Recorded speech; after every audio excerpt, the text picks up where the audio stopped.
And so it was just, honestly, in my adult life here, I'll be 45 in May, I have never felt that overwhelming sense of gratitude. So, I'm 60. To be a Rookie of the Year at 60, that's pretty exciting. It's amazing. Old dog, new tricks. Yeah, I got to say, I don't know that anyone who's listening or watching this would have any doubt as to why the two of you received the awards that you received. Hey everybody, today for the Results-Driven Podcast, we get to have a special, two special guests joining us here today, Sarah Huffman and Tom Duxbury. So Sarah and Tom both received pretty exciting awards in this past award season for their production and their efforts and everything that they did in the year of 2024. Tom received the Rookie of the Year award as a newer real estate licensee, the highest producing in commissions real estate licensee, being licensed less than 2 years. So Tom has joined this profession, joined Results, and hit the ground running, and we're really excited to talk to him all about that. And Sarah was awarded with the Shining Star Award, which is a great honor for anyone who receives that award because it's the criteria is really based upon the attitude, camaraderie, engagement, marketing, and also production that all led to the idea that she was selected to be the shining star of RE/MAX Results for everything that she did in 2024. So two people here that I'm excited to talk to. So Tom, let's start with you. You, again, new to the business. Correct. Licensed in the last year, is that right? Correct. Okay, so tell me a little just briefly, like how'd you get into the business? How'd you land in real estate? So the way it happened was my neighbor raised a family of 12 in this home that he himself said was held together even by some arrows. That's how old the house was. And when he sold his house, I thought, my gosh, if he got that much money for his house, let's check and see how much we can get for our house. So I asked my employer at the time, I said, who would you recommend to have come out and take a look at our house? And he said, he's bought and sold from Robin Gwaltney in RE/MAX out of Rochester. So I contacted RE/MAX and talked to Robin, and she came out to our house. Robin toured our property, and she said, I can sell this place right away, Tom. What are you going to do? Where are you going to go after I sell it? And my wife, Sarah, and I looked at each other, and I said, I don't know. We were just kind of looking at the dollars and thinking, let's cash in. And she said, I want you to think about this. I want you to think about it. And when you get back to me, then we can make a decision. She left. And after she left, I said to my wife, I'm going to get my license. And the reason I'm going to get my license and I'm going to go to work for Robin is because of her honesty. She could have sold our house easily, but we put a lot of work. I had a landscape company, and so we planted 100 trees a year at our place.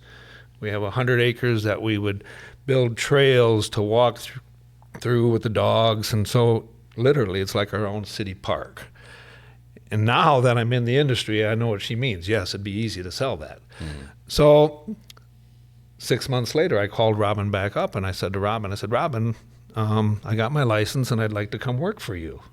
And she thought I was following up on the listing appointment, so she invited me into her office. And in the conference room, I'm sitting down there with her whole team, and I'm listening to them talk about clients, listing, and there was just this positive energy in this room. And after the meeting, which I didn't realize was an interview at the time, after the meeting, she said, what do you think? And I said, I don't know if I'm ready to jump all the way in, but would you be willing to help mentor?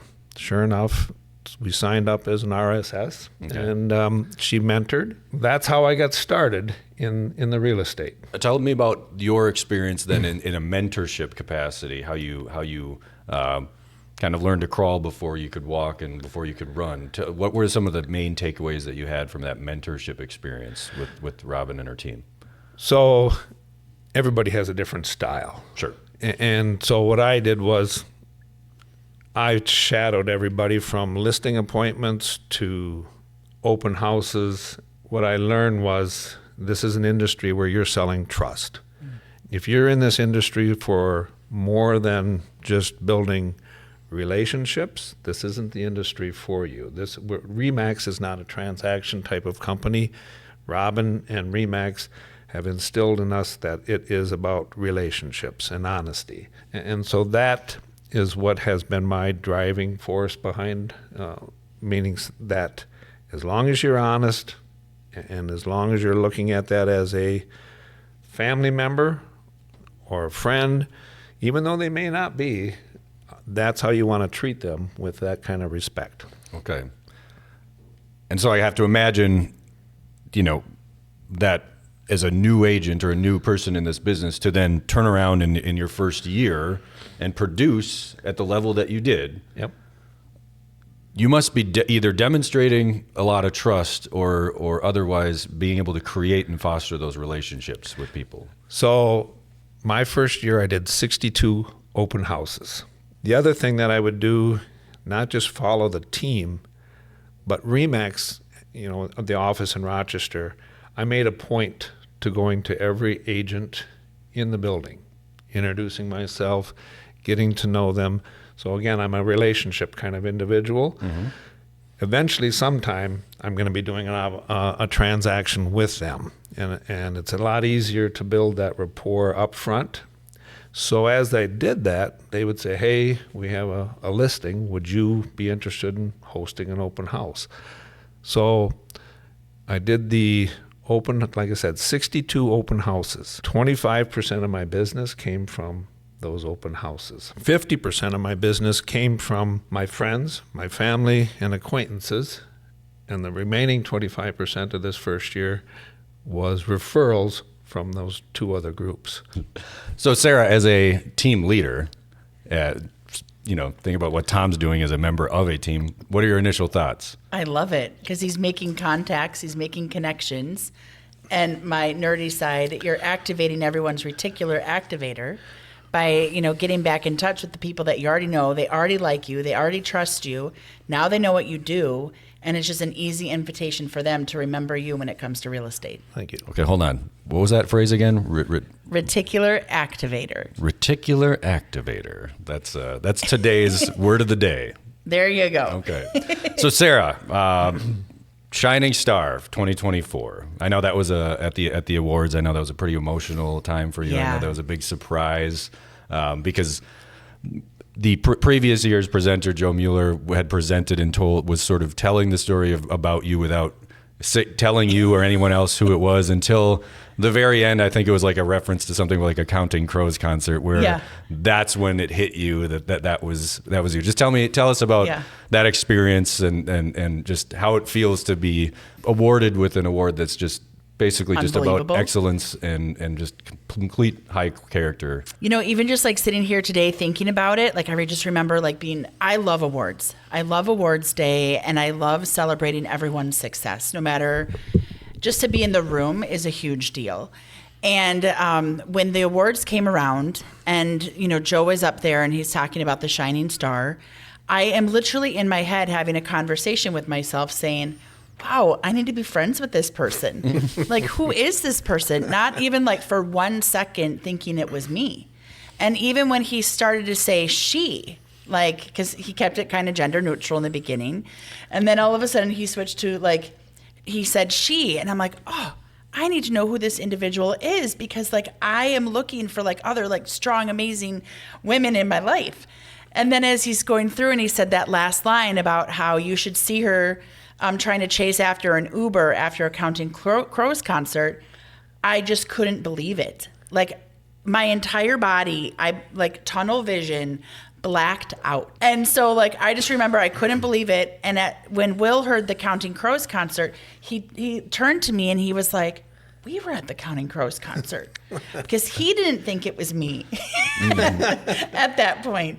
And so all of a sudden it was just this overwhelming, never in my adult life have I felt that overwhelming amount of gratitude of being seen for what I've done, but also me hearing those words, understanding how other people might see me, where I probably didn't give myself I wasn't giving myself the pat on the back, oh, Sarah, good job, you did that. Yeah. Not for the award, but just what I do in general. And so it was just, honestly, in my adult life here, I'll be 45 in May, I have never felt that overwhelming sense of gratitude. And the one thing we don't do at awards is it's not like the Oscars where we invite you on stage and then have you do a speech, because I don't think if you were blacked out, I don't know how that would have gone over that well. But again, that's why instead we're doing this, giving you both the chance to just talk about it, because again, it's an honor for us as the executive team at Remax Results to, of course, work with people like you, but to have the opportunity to celebrate excellence, especially in this business, because anyone who's in this business knows how much of a grind it is, how hard it is, how isolating it is, and how you are, live and die every single day. You have to battle through all the failures and all the challenges, all the stress in order to find success. And we know that does not get celebrated enough. We know that that's something that many people in this business, the burdens that they share or they shoulder, that maybe they're even the spouses or kids or people don't know what it takes, right? And so the opportunity for us to acknowledge people like you for excellence again at any time means a lot. Right. Tremendous amount.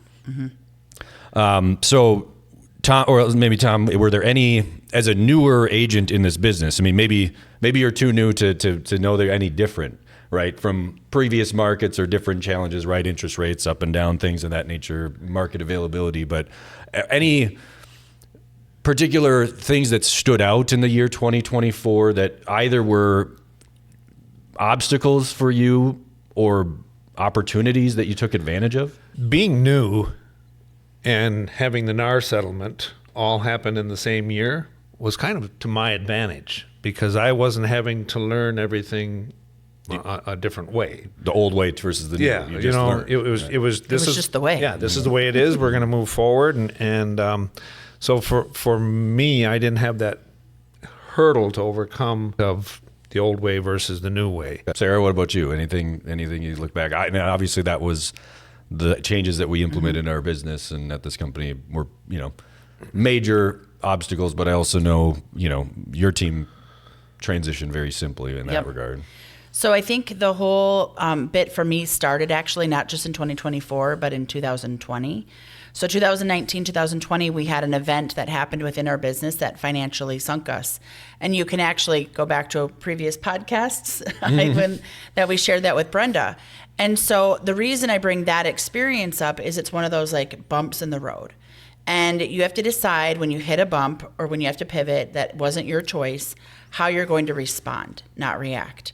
And so we have had 4 years of training of when life hits you in the face, how are you going to respond? And the bumps in the road have really worked the muscle of my mindset. And so as a leader for my team, I could really be a leader and an example of when you have a strong mindset, when you choose to work on your mindset every day, when you're going to have a bump, when you're going to have a pivot, when you're going to have a NAR settlement, when you're going to have down business or a bad day, how do you get up as quickly as possible?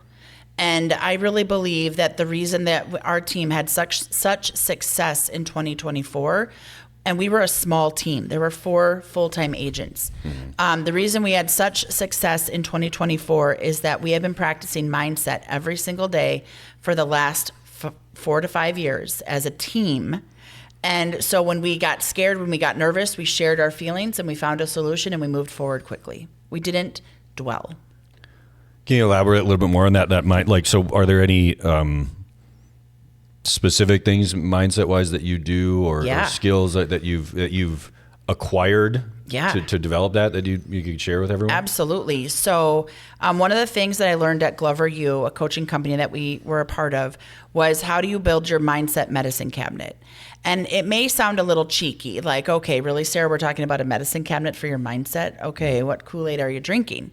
But it really is making a plan proactively of what are you listening to? So like what podcasts, what books, what people in your life are you listening to? What music are you playing? I have a pump-up song. Every time I'm in a funk, I throw on my pump-up song. And that's All I Do Is Win by DJ Khaled. All right. What are you reading? What kind of books are you actually reading? Is it expanding your mind? What channels of TV are you watching? We've had lots of things to worry about over the last several years. So I actually choose not to watch a lot of TV. Those are just a few things. Like, do I actually take time to breathe? It may sound really simple, but when I find myself getting like stressed out or anxious, I will actually just take a couple minutes in my office or wherever I'm at in my car, not driving, and actually just like focus on my inhales and my exhales. And that is just what I do, and then I share it with the team. The other thing that I've done as a team leader, and this was actually started by my husband, Will, on our team, was 5 years ago, we started a morning call. So we do a 7:30 call with our team, and the questions we answer every day are, what'd you do for your mindset? What'd you do for your skill set? And what did you do to treat yourself from the day before? And so this is a way for the team to actually articulate, like, is there anything going on? This morning we had a team member say on the call that they had a really bad day yesterday. Great. Now, are we all going to go into problem-solving mode to, like, fix the problem? No, because no one wants someone. You don't want to be told how to fix a problem. Yeah. But knowing that you have a group of people around you that are there for support when you're ready to talk about what's going on is, you talk about this business being isolating. We try to take some of that isolation out because we are all going through something. We're all managing the day-to-day stress of whatever is going on, if it's at home or if it's in our business. And so to know that there are people around you that you trust, that you can share, I had a bad day yesterday. Great. We're here when you're ready to talk about it if you want to. So we really try to take that isolation out of it. Looking ahead to then 2025, look at where we're at right now as we record this, we're in, early March. I've heard just again in early March that it feels like a switch has been flipped just in this last week or so. Yeah. It just happens to also coincide that it's finally nice out. I'm sure that's a factor. We got past that snowstorm from 10 days ago. Yeah. What are you all both seeing, feeling? Like, let's start down in Rochester. Do you see that same Yes. Have that same feeling? Yes. So Rochester has match date coming up with Mayo Clinic. So Rochester's unique in the sense that what match date is where fellows and doctors pick a place where they'd like to do their 7-year internship. And so that's coming up next week in Rochester. So they would be choosing Rochester as at a Mayo potential Clinic. residency, is that right? Yeah. Correct. Okay. And so the market, you're seeing a lot of houses coming on the market. And so that shift of that person who is coming in is going to be, it's just the dominoes are really, really stacking up fast for houses coming on the market, people coming into Rochester and upgrading. And I'll call it the high-end homes seem to really, they don't care what the interest rate is at all. They're just moving real fast. So if it's priced right, it's selling relatively quick. And what I mean by that, within that 10 days, 15 days, it's off of the market. If it's has that stigma of the wrong price to begin with, it'll sit there for a little bit. But in Rochester, to answer your question, it is very, very active right now. Multiple offers, lots of parties. Yep. Okay, so listings being the, a great, or open houses, Yeah, so for me, that's still what I try to get the open houses. And in that open house, I'm not hounding that person. You do your own thing, but I meet them at the door. I talk about the house and just try to relax them a little bit about. Yeah. And then if you're really interested about the house, I do have a place that I'd love you to sign in, leave an address, leave a phone number. And if you want to be informed about this house, if it's going to have a price change or if there's a written offer that comes in, this will be the way that I can reach out to you. I'm only going to talk to you about this house. I'm not going to contact you about other houses that are similar that we have on our listings, kind of feeding them a little bit. But at the same time, if I can get them to sign that, boom. You start building the relationship, building the trust. Yep. Right. Yep. And based on being, following through, right? Correct. You're not going to push, and so you're not going to push. Right. And if you push, your credibility is right. shot. You've already crossed that line. So that was been my success. So Sarah, what about in the metro area? So in the metro area, we have really felt the market heat up in the last month. Okay. So for us, I would say more than the last week. We've been in multiple offers. I would say for the last like 4 to 6 weeks, and we're in price ranges of $350 to $500. We're in price ranges from $600 to $700. And actually showing a second showing later today, and we'll be in multiples, and that's at $900. Okay, so on buys, representing buyers. Representing buyers. Okay. On our seller side, we actually have quite a few off markets coming. They waited. They wanted to see how the market was going to present. And so we'll be going on the market with several properties early April. And those are listings that sellers that you spoke to like last year, last fall or something like that? So one is coming in Chaska. They signed their listing paperwork last September. Okay. And then the other is in Linden Hills, and they signed, they just signed about 2 months ago, but they've been prepping for the move for probably 2 years. Don't you think that a lot of people look at that interest rate now as the new $3 gas? Yeah, people have really adjusted to the interest rate. Like a year ago, that was the talk. Yeah. Oh, this interest rate, maybe I should wait. So a lot of people chose to wait. And this year, no one so far is talking about the interest rate. They're talking about, can I get an inspection? Some of them many of them actually are foregoing their inspection right now. They're doing high earnest money. They're doing whatever the seller needs for closing. It's all about what does the seller need.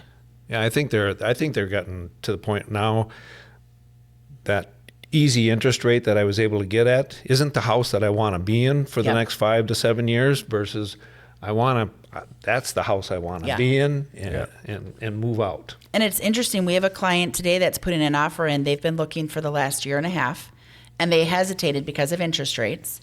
Now they're putting an offer in today for $100,000 over ask. Oh my. Okay. So interest rate isn't even part of the question. And so that is a calculation they're making based upon their experience in the market, losing out on a few properties before. Yes. They're okay. And now they're like, what do we need to do to get this? So what do you talk to your clients about in a competitive market with, buyers willing to go the extra mile to win because, inventory still, I think, is a tight challenge. How do you talk to your client about the opportunities, the ways that they can try to differentiate themselves, and then making sure they also understand the trade-offs that they're also sacrificing? Like you said, some buyers choose to waive inspections, but that's not. We don't recommend. We don't recommend it. It's something they can do, but there's downsides to that. How do you talk to them about that? So we really have done a much better since the NAR settlement. We have really done a much better job of having a true buyer consultation, going through everything. And one of the pieces that we go through is something called a buyer power checklist. So before they get their heart set on a house, these are some things that buyers have done to secure the home, and that where it might not just be about price. And we lay out all the options, and we can go through all the options and disclose, well, if you do this, this could happen. If you do this, this may happen. If you choose to forego an inspection and you find something after you live there, you have agreed to take that property on. So we really try to go through the if you do this, then this, like the scenarios when they're not committed to a house. Because I want them to think with their head, and as soon as they're committed with the house, they're thinking about everything with their heart. Yeah. So to follow up on that, another reason for getting in the industry would be my oldest son. So I'm 60. To be a rookie of the year at 60, that's pretty exciting. It's amazing. Old dog, new tricks. So my son, on his first purchase, I was not an agent at that time. And getting back to what you're talking about, he was sold a house during that COVID period of time where the prices were crazy and multiples. What I like to think about when I'm sitting down with that buyer is my son who got sold a house, not a home, but a house. Fortunately, I was able to sell that house for him, and we got him out of that. And at the same time, my mom, who was 93, my kids who were in that 30 range, and my wife, who's a school teacher, and kids graduating from high school. So I see that first-time buyer. I see my kids, and I see that older generation. And when you sit down with each one of those buyers, that could be my mom, that could be my kid, or that could be just a first-time buyer.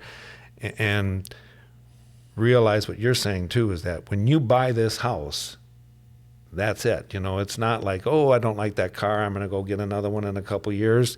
it's a major, major investment for them.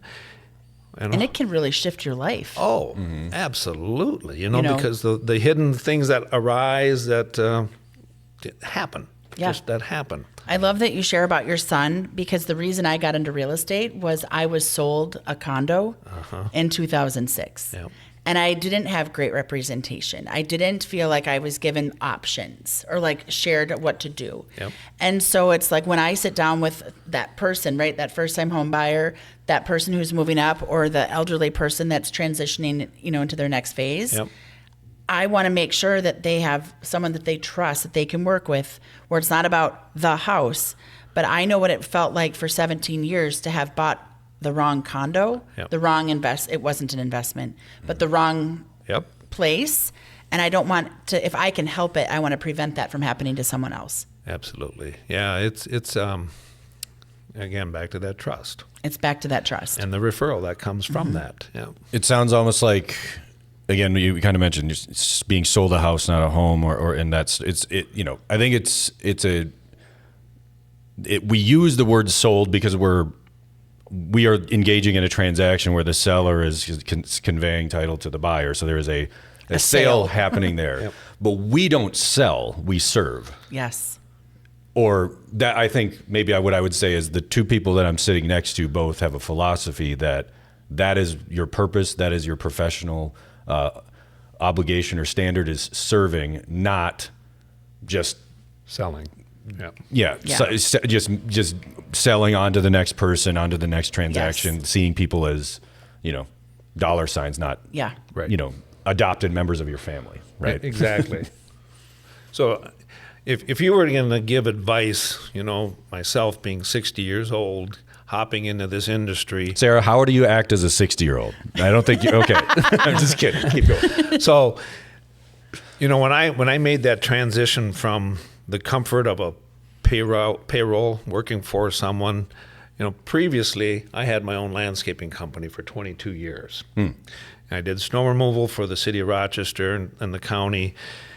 And back to 2008, 9, and 10, when the world was going to heck, I love what you said about respond versus react.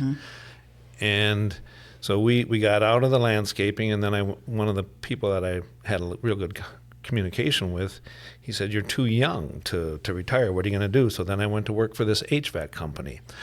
So my experience of landscaping and HVAC, I've installed septic systems. I have, in my experiences, I feel confident going toe-to-toe with any agent by saying, I know what we can do to prevent water from getting in that basement. I know what's needed to get that septic system up to snuff. I can speak BTUs of a fireplace. I can speak CFMs of a furnace and air conditioner. So I really feel good about helping the buyer.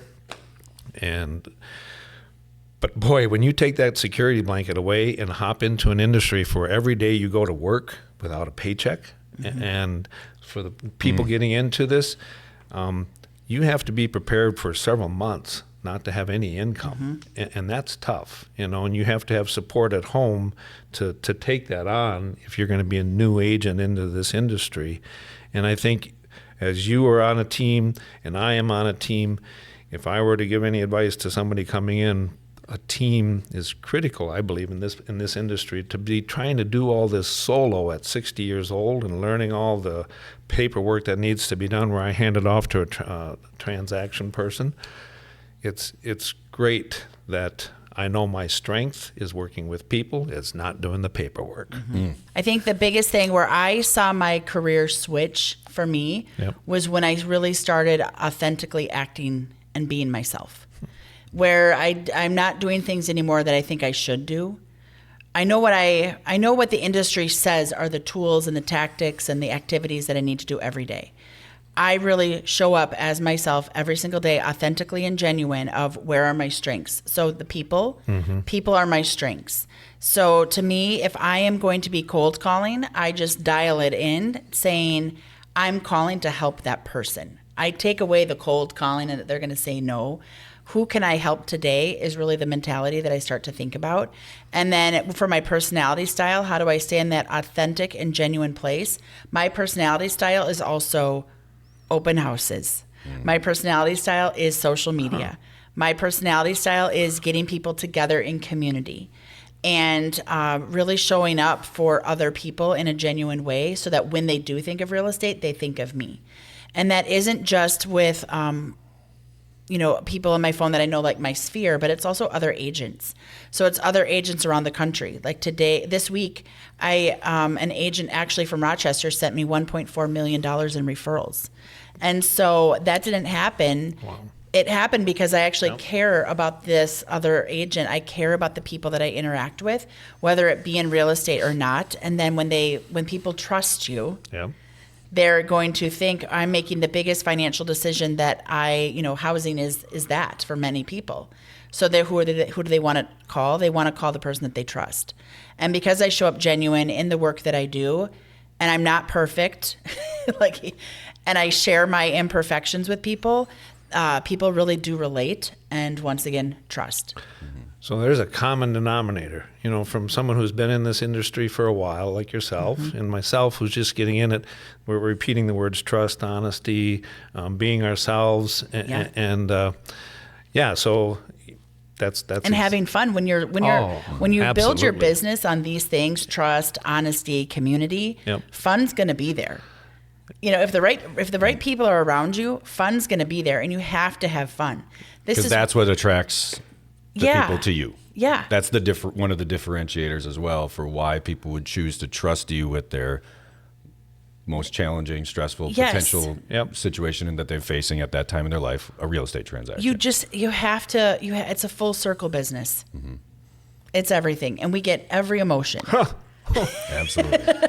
So if we Do you remember your first transaction? Oh my! I can remember. Yes, I remember my first transaction. I remember the hardest transaction. I remember the saddest transaction. That's the thing. Real estate, you're dealing with every avenue of life, and so when people trust you and they're going through some hard stuff, and they're sharing it with you, like I take that with such responsibility. Isn't it weird how they will open up? And they'll tell you their life story. We've only met for 15, 20 minutes as we're sitting there talking.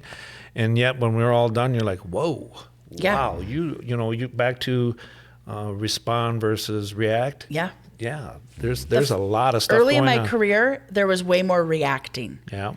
And now in my career, sometimes there's that initial the jolt. But really it's like the jolt, okay, breathe. Remember that mindset medicine? Yep. You get the jolt. Okay, you just breathe through it for a second. Find out your next steps. Sometimes it's calling Ed. Sometimes it's just like, okay, let's just take a moment and just stay calm. How do you and your husband separate? Because your husband and you are a team together. Yes, so we work together and we're married. How do you find that separation time? Where do you find that separation time? That is an interesting challenge. That anytime I think you're in business with your husband or your spouse, I think that presents an interesting challenge. What we have really decided, though, is when we don't work from home. So when we work, we're at the office. All right. When we get home, there are going to be times where we're maybe both on our laptops or we're finishing up things, but it's not the bulk of our work day. Yep. We have to make sure that we have a date night. It may not happen every week, but we have to make sure that there is time where we go out together where it is not about business, it's not about work, and it's like, where do we as a couple want to be in the next year? All right, so if we want to be there in the next year, what do we need to do today, this week, this month, and we just do the small steps and build it out. Well, that's really good. You have to set aside time. Because, I come home sometimes, and you're carrying that day on your shoulders. And for me, it's my wife, Sarah, and she's a counselor by trade at the school. So it's always nice to just say, okay, here's what happened today. What would you, and for you two to live it every day and have to separate that, I respect that you're able to do that. And leverage is a beautiful thing. So we would find where we would start to get a little snarky with each other, or where things just weren't great. And it was honestly around laundry, dishes, housekeeping things. So we have a cleaner that comes into our house twice a week that does our laundry. She takes care of a lot of things that were stressful. So when we get home, awesome. We can just, Okay, we're home. What would you like for dinner? You're not running around with this like big to-do list for your house.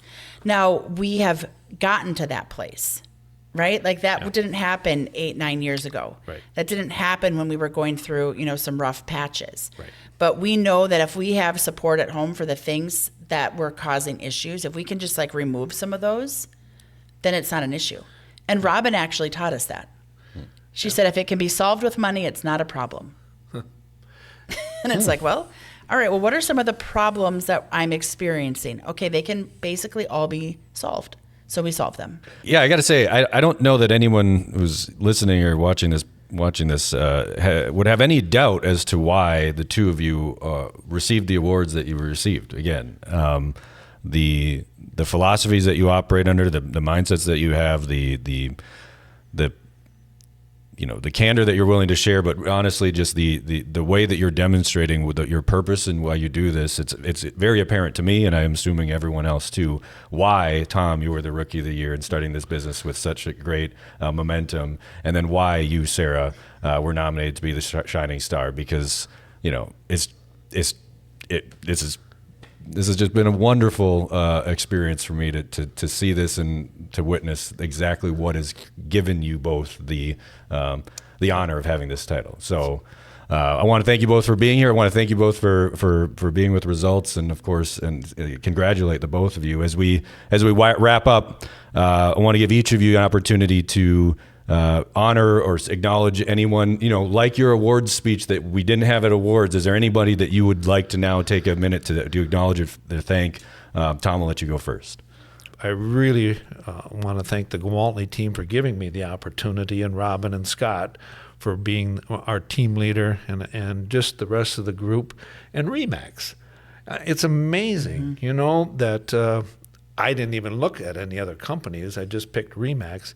And the branding and the support, and Ed's not only as a good attorney, but he's also comical about it too. That he has a great personality. So those are the people who helped me get my award. And so go ahead, Sarah. Wow, I got like sweaty palms on this one. And the award goes to Sarah Huffman for the Shining Star. I didn't write anything down. I don't want to forget anybody.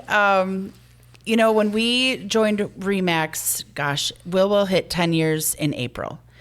We also have never been anywhere else besides Remax. Like when you're at a place like Remax Results, with the leadership team that we have, with the agents that we have, everyone cares.